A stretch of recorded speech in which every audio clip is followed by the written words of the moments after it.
Techno update. Subscribe now.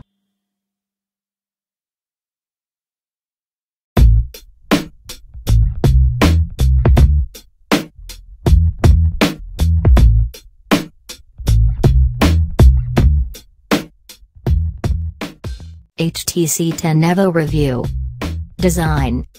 There are obviously many similarities to the HTC 10, but here there's even bigger chamfers and a flat, not curved, back. Despite the overall thickness of just over 8 mm, it feels thin because of those chamfers, and it's comfortable to hold.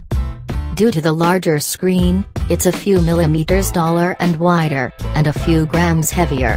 The home button is solid-state just like on the HTC 10. It doesn't click, and it doubles as a fingerprint scanner.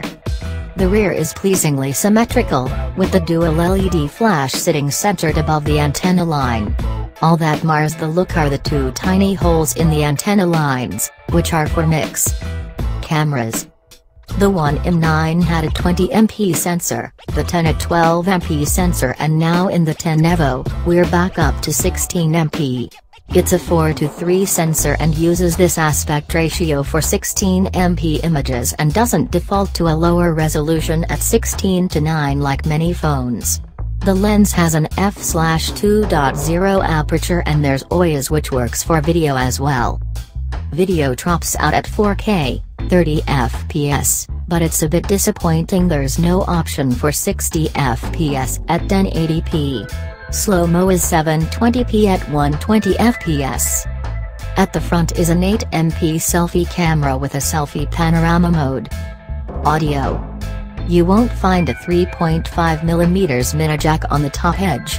Instead, the bundled earphones connect via USB-C. Apple has already demonstrated that you can have extra features if you move away from an analog port to a powered digital one, and so it is with the HTC 10 Evo.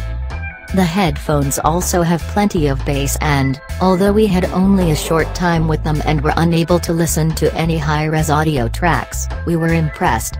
You don't get a USB-C to mini jack adapter in the box, but most people will be perfectly happy to use the bundled ones. Software. Running Android 7.0, you get all the latest features including split-screen view and the new security settings.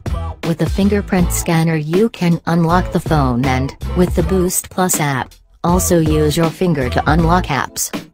We're fans of HTC's Sense overlay, and the freestyle layout lets you put icons and widgets wherever you like without being bound by a grid.